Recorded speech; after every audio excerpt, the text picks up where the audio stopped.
Bien, pues muchas gracias al doctor Rivero. Como verán, aunque ya no está disponible en el mercado, probablemente nos quede discusión para un rato sobre si servía o no servía. Yo en lo personal pienso que en pacientes bien seleccionados no servía, y además vimos los datos de la doctora Zimmerman que tenía un impacto en la proteína C activada. Pero bueno, no hay más proteína C activada en el mercado. Y ahora hablaremos un poco, hemos visto dos aristas muy importantes de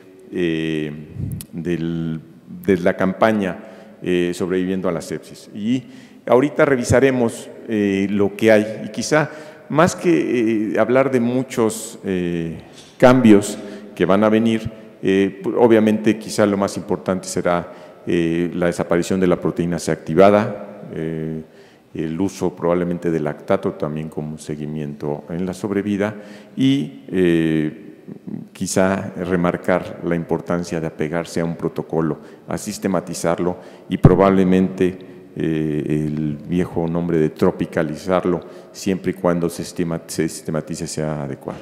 Esto es lo que hay hasta ahora publicado, la campaña Sobreviviendo a la Sepsis, donde son los autores, donde se ha publicado principalmente en los journals oficiales, en las revistas oficiales de la Sociedad Americana de Medicina Crítica y de la Sociedad Europea. Los autores aquí están, es la forma en que salió publicado y donde hubo correcciones posteriores. Lo más importante es quizá todas las organizaciones que elaboraron. Ahora no está más, quizá es el otro cambio importante, el International Sepsis Forum, como lo hacen ver en el sitio oficial, no está más participando en la campaña Sobreviviendo a la Sepsis. Entonces, bueno, algo importante saber es cómo se genera esto. Se evalúa principalmente con el sistema GRADE. Este sistema desarrolla grados de recomendación de acuerdo a los estudios que se han publicado, y sobre todo lo que hemos llamado medicina basada en evidencia. El sistema GRADE es quizá el sistema más difundido actualmente para tratar de hacer estos análisis y hablar de medicina basada en evidencia, así que ellos, solamente para recordar y como introducción, sería calidad alta, es un ensayo clínico controlado, intermedia, descenso o ascenso de un observacional, y baja, observacional o una corte de estudios, y muy baja sería solamente serie de casos u opinión de expertos, y como verán todos tienen capacidad de ascenso de acuerdo al comportamiento que tengan. Esto es cómo lo hicieron, los criterios para calificar, alto, moderado y bajo, las recomendaciones, y una vez más volvemos al diseño y cómo baja y sube de acuerdo a si hay limitaciones o al tamaño de la muestra, por ejemplo, como podemos ver en la parte alta de la calidad de la evidencia. De tal forma que la recomendación, 1 sería fuerte, hazlo, lo recomendamos; 2 sería débil, probablemente hay que hacerlo y sugerimos. Todo esto tendremos que ver con los determinantes de la fortaleza de cada uno de los estudios, la importancia relativa de la evolución y la magnitud y los procesos que se siguieron. Como sabemos, se ha dividido y en estos paquetes que se llaman bundles en inglés, no hay una traducción literal, sino cuando uno busca bundles viene como un manojo, un grupo de atado, un grupo de cosas que van juntas, y es quizá lo más importante. Lo más importante es todo tiene que ir corriendo, sistematizarlo. Hemos visto y se han publicado múltiples estudios que a veces en aras de una situación temprana guiadas por objetivos se retrasa un punto muy importante, que es, por ejemplo, el inicio temprano de antibióticos. Y se ha visto con mayor frecuencia que en aquellos pacientes que se inicia tardíamente, esto podía tener un efecto deleterio. Entonces, bueno, lo que vemos es la asociación inmediata. Estos son los objetivos que mencionan. Ya habíamos hablado y lo revisó Yanis muy adecuadamente sobre los estudios donde el lactato podía tener un mayor peso que irnos solamente por saturación venosa o por PVC, pero una vez más todo agregarlo. Esto de un aumento en la administración de líquidos, si no se logra, ahorita veremos qué es lo que vamos a platicar, y una mesa redonda con nuestros 3 profesores que nos han ayudado el día de hoy a saber cuáles son sus criterios para seguir, y obviamente la traducción. Esta diapositiva la hemos visto del estudio original del doctor Rivers, y quizá remarcar el diagnóstico sobre los cultivos, tratar de obtener cultivos antes de iniciar los antibióticos. Sin embargo, es muy importante no retrasar el inicio de los antibióticos si es que hay algún impedimento para la toma de cultivos, si no tenemos el medio, en fin, algo que no retrase más allá de 1 hora, que siempre suele suceder en nuestros hospitales. Habrá que tenerlo en mente y no retrasar el inicio de antibióticos. Obtener 1, 2 o más hemocultivos. Si tenemos una vía, un acceso vascular que haya permanecido más de 48 horas, habrá que tomarlo por ahí. Y bueno, quizá insistir mucho en la terapia antibiótica temprana, donde, bueno, desde Paul Ehrlich decía pegar temprano y pegar fuerte, y esto viene toda una serie de discusiones donde habrá que tener mucho cuidado en seleccionar nuestro antibiótico. Probablemente lo que se sugiere, y está en la evidencia ahí marcada, dentro de la primera hora después del diagnóstico de sepsis grave. Si el paciente se encuentra con antibióticos antes del estado de choque séptico, también hemos visto que tiene una mejor sobrevida que cuando el paciente se inicia los antibióticos una vez que tiene el choque séptico. Los antibióticos, ¿qué antibiótico? Los de amplio espectro, y parecería que ahora esta técnica de escalamiento, siempre ajustada a conocer nuestra flora local, sería muy importante. ¿Qué antibiótico le vamos a dar? Bueno, vamos a tener que considerar tanto el sitio de infección como la flora que conozcamos en nuestras unidades. Y para esto es importante la buena comunicación con nuestro departamento de microbiología y de epidemiología hospitalaria para establecer esquemas que sean adecuados a lo que tenemos, y además que sean constantes, que no variemos dentro de un mismo hospital de nuestros esquemas. Esto quizá se encuentra más difícil en muchos hospitales privados o en muchos hospitales con unidades de terapia intensiva abierto. Sin embargo, habrá que buscar siempre el consenso, irlos tan pronto como se pueda, disminuyendo el espectro de los antibióticos, quitando antibióticos si es que tenemos cultivos y tenemos sensibilidad, y con esto trataremos de prevenir la resistencia y la toxicidad. Siempre considerar en pacientes graves o en infecciones por pseudomonas la combinación, y evidentemente en pacientes con neutropénicos tratar de cubrir con doble cobertura para pseudomonas, y no perder de vista el uso de agentes contra hongos y contra virus, que ahora sabemos que pueden ser patógenos importantes en nuestro paciente. Lo que hablábamos de los pacientes neutropénicos, la terapia más o menos de 7 a 10 días, sin embargo, esto puede variar de acuerdo a las condiciones clínicas del paciente y a lo que encontremos. Esta diapositiva del doctor Kumar, donde, bueno, pues vemos la relación de sobrevida, como podemos ver en su extremo izquierdo, como el inicio de antibióticos y la sobrevida va muy estrechamente ligadas, y en aquellos pacientes con el inicio efectivo de antimicrobianos tardíos, vemos que las posibilidades de sobrevida empiezan a tener un decremento muy importante, sobre todo después de las 2 horas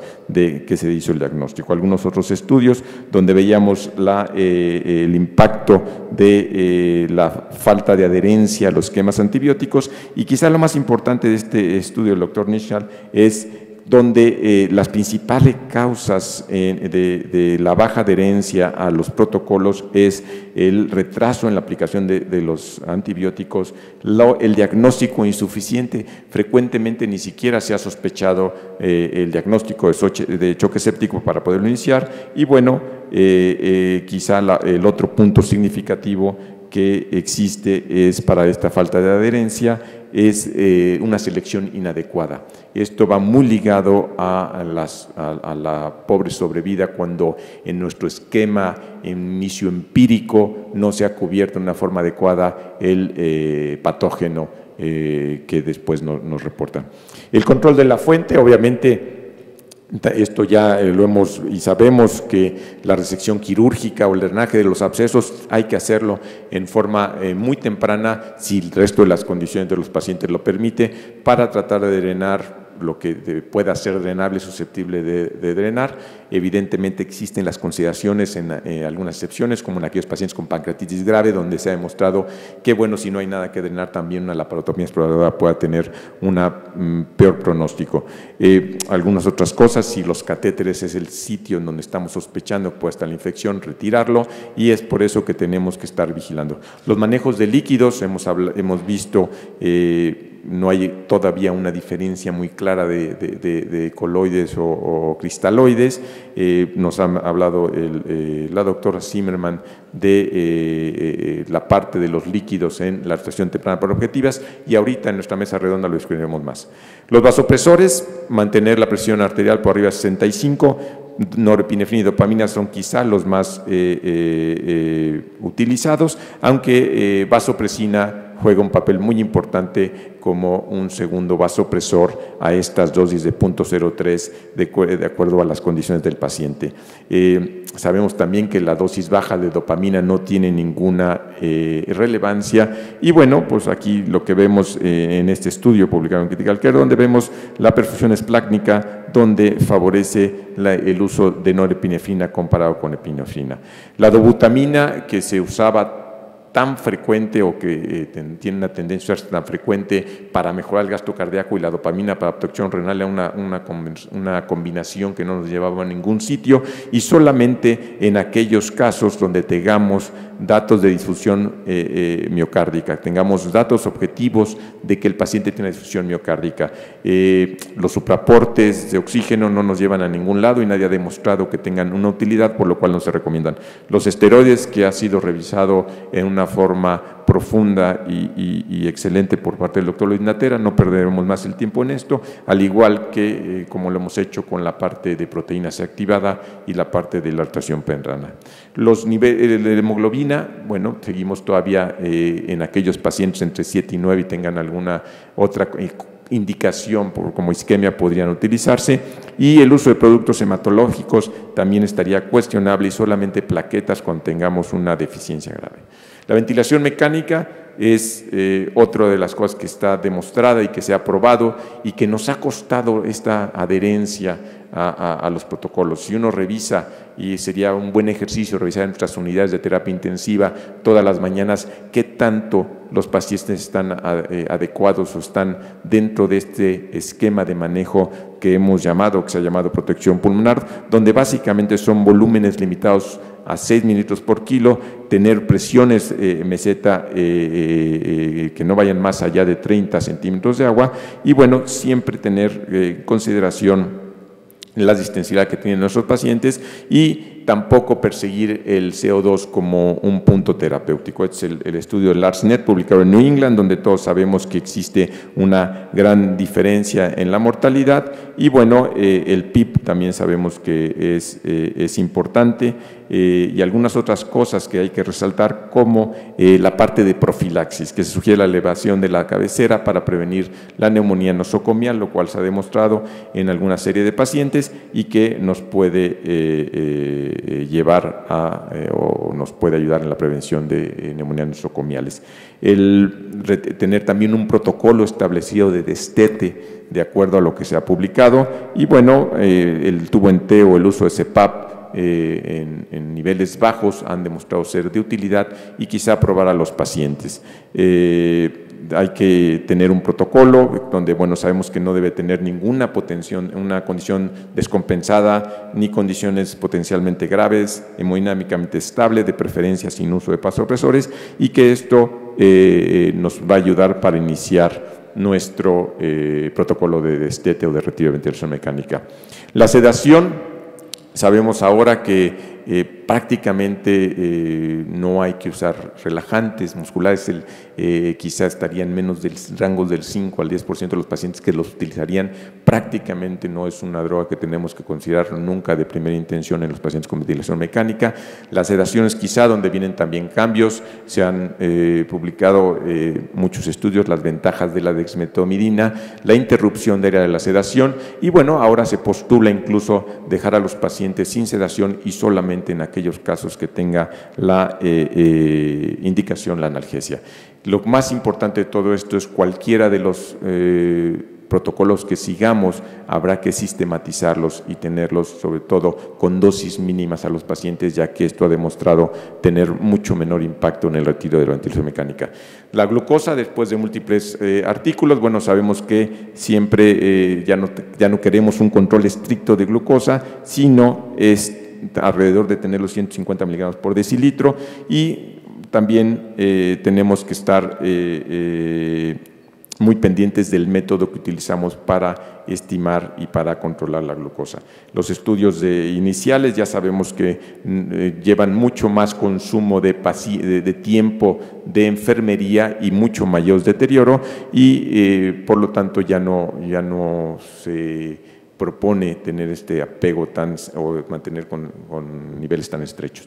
El reemplazo renal puede ser algo interesante de tener. El uso de bicarbonato sabemos que no hay que usarlo. La profilaxis para trombosis venosa profunda se ha demostrado un impacto en la sobrevida de los pacientes, y con todos los dimes y diretes de la forma de demostrar adecuadamente el diagnóstico, sobre todo post-mortem, pero bueno, creo que es algo que no tiene lugar a dudas, la profilaxis de úlcera por estrés, y siempre considerar el máximo beneficio de los pacientes y no caer en la parte del encarnizamiento terapéutico.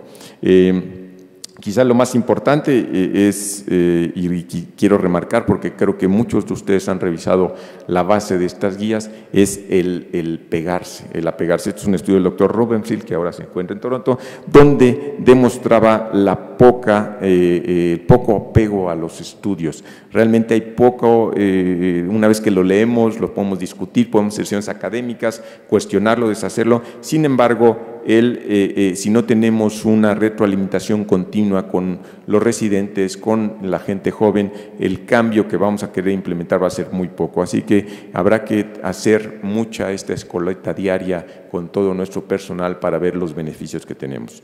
De tal forma que se postula las bundles, estos paquetes, y tener mediciones. Sería muy aconsejable tener mediciones basales en nuestras unidades y ver el impacto. Algunos estudios que han hecho, lo demostró Yanis, y es la última parte de esta plática, es cómo los resultados del pegarse a los lineamientos tiene un impacto real sobre la sobrevida. Lo más importante en este estudio, donde ponen los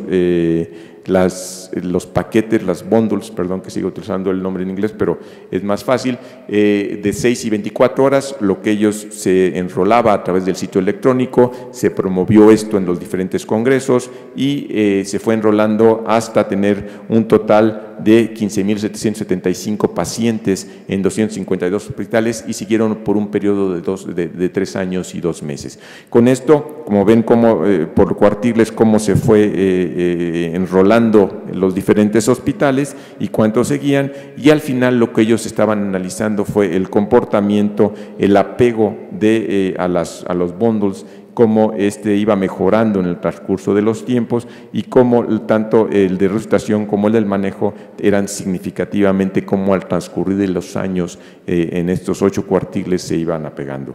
¿Qué fue lo que ellos encontraron? Si se fijan, es muy importante, está hasta el 40% solamente para magnificar el impacto de los bundles. Bueno, vemos que lo que encuentran, y que es significativo a partir del cuarto, es la reducción en la mortalidad en todas aquellas unidades que se iban siguiendo y se iban retroalimentando de cuanto al seguimiento. Por lo tanto, es algo que ha demostrado no solamente en la parte de educación, sino en la implementación, su efectividad para reducir la mortalidad. Esta es la tabla original que ya mencionaba Yanis, donde veíamos cómo el lactato, los cultivos y todo esto era lo que se había apegado a las guías de manejo, y que tuvieron un impacto en la mortalidad. Por lo tanto, yo creo que de alguna forma tendremos que construir cada uno nuestros propios paquetes de manejo en la terapia intensiva. Sabemos que es un problema grave en la unidad de terapia intensiva, que es importante el conocimiento y la practicación de la evidencia, no solamente conocerlo y no solamente estar repitiendo lo que hemos leído porque es un artículo nuevo, porque salió en New England, en JAMA, porque es SNOV, conocerlo, sino tener que aplicarlo y seguirlo pegadito a la evidencia, y por lo tanto tenemos que utilizar las guías. Podemos utilizar las que están publicadas y que han demostrado, lo cual yo soy un ferviente seguidor. Quizá la mayor ventaja de esto son dos: nos permite sistematizar y revisar que todo esté como debe de estar programado en cada uno de estos pacientes, no solamente en los pacientes con sepsis, podríamos extrapolarlo a cualquier paciente de la unidad de cuidados intensivos. Tenemos que sistematizar su manejo y la forma en que nos retroalimentamos todo el personal del hospital, y que nos va a llevar quizá al gran éxito de las unidades de cuidados intensivos, que es el trabajar en equipo, y que creo que muchos de nosotros estamos en esto por esta motivación de estar siendo un equipo que persigue un fin común, que es mejorar la sobriedad de los pacientes. Muchas gracias.